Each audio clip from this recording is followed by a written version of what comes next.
Senhor presidente, senhores parlamentares, nos últimos dias eu tenho recebido muitos juízes, muitos promotores, muitos deputados, muitos senadores, muitas pessoas preocupadas com os mais pobres, muitas pessoas preocupadas com a reforma previdenciária que supostamente estaria preocupando os mais pobres. É engraçado que nenhuma dessas categorias jamais bateu no meu gabinete para falar sobre os empréstimos a milionários do BNDES ou talvez a correção da tabela do imposto de renda, ou sobre auxílio moradia de juízes e promotores, ou mesmo, aliás, muito menos, sobre o aumento de salário de juízes do Supremo Tribunal Federal, que tramitou nesse Congresso há pouco tempo. E isso me despertou a curiosidade, de onde é que veio essa súbita preocupação com os mais pobres dessa categoria que na pior das hipóteses,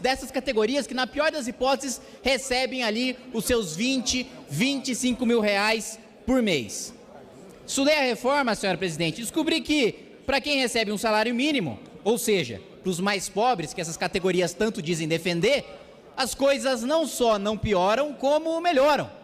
A alíquota para os mais pobres é menor, a contribuição, a fatia que o Estado toma do dinheiro desses que recebem até o salário mínimo vai ser menor com a reforma previdenciária. E mais, eu vi muitos parlamentares na semana passada discutindo nessa tribuna, discursando, falando que agora o benefício não vai mais estar vinculado ao salário mínimo, logo os mais pobres agora não receberão mais um salário mínimo, mas só R$400. Pura canalice, senhora presidente, porque hoje, aos 60 anos de idade, o mais pobre não recebe absolutamente nada. E o que se propõe na nova Previdência é que já aos 60 receba R$400 caso esteja em situação de miserabilidade. Ora, como alguém pode falar em desigualdade social, como alguém pode falar em defender os mais pobres, como alguém pode falar em justiça social, sendo contra pagar R$400 uma renda mínima para quem hoje não recebe absolutamente nada e fica 5 anos, dos 60 aos 65 anos, sem receber absolutamente nada? Que diabo de defesa dos mais pobres é essa em que você só defende que ele receba o benefício 5 anos depois e que aos 60 anos ele passe fome caso ele não tenha contribuído o tempo suficiente?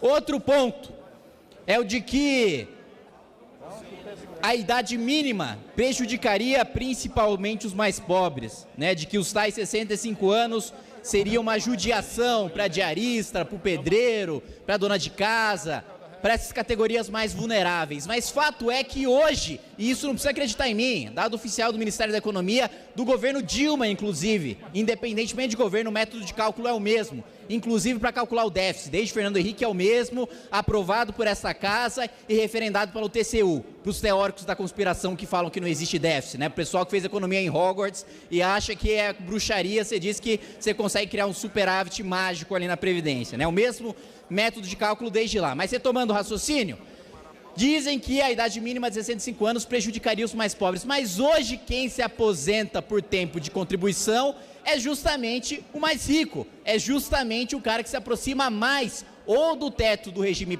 geral ou do regime próprio, recebendo seus 15, 20, 25, 30 mil reais. O pedreiro não consegue trabalhar todo o período do tempo de contribuição formalmente para se aposentar por idade, nem a dona de casa, nem o diarista, que tem o trabalho estável, salário fixo, formal, com a contribuição arrecadada durante todo o seu período de trabalho, durante toda a sua vida laboral. Nenhum! Isso é uma ilusão, isso não existe.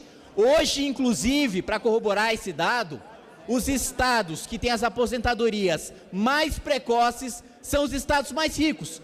E os estados mais pobres já se aposentam por idade.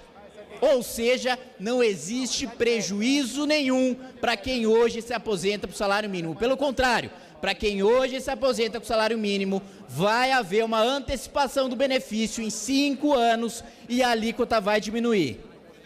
Mas aí me causou curiosidade, Bom, já que não prejudica os mais pobres, por que juiz, promotor, deputado, senador, ministro está batendo na porta do meu gabinete para falar contra a reforma e falar que está preocupado com os mais pobres? E aí eu fui ver como essas classes são afetadas pela reforma previdenciária. Bom, essas classes, e aí incluindo a minha classe agora de deputado federal, a nossa contribuição dos deputados, dos senadores, dos juízes e dos promotores vai passar de 11% para 19%.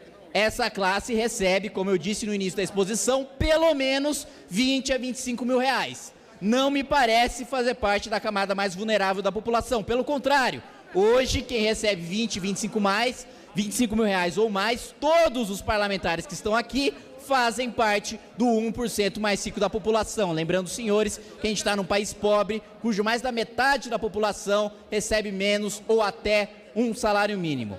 Outro ponto, será também cortadas as aposentadorias acumuladas e que hoje também fazem com que muitos já furem ou já tenham furado o teto do funcionalismo público. Gente como Marilena Chauí, como Gedel Vieira Lima e como José Sarney.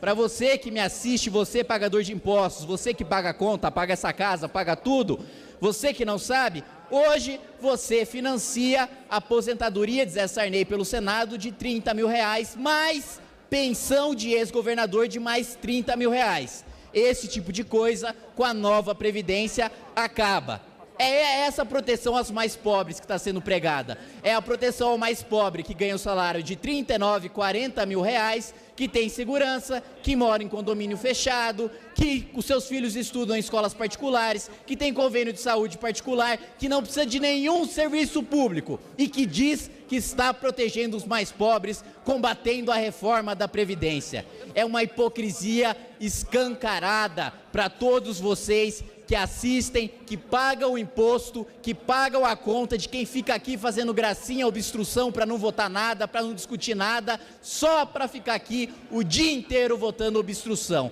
São esses que dizem defender os seus direitos de mais pobres. São esses caras que não precisam de nenhum serviço público e que não querem que a gente reforme a Previdência para financiar a sua saúde pública, a sua educação pública e a sua segurança pública. Esses que discursam contra não precisam de nada disso. Você que está me assistindo precisa.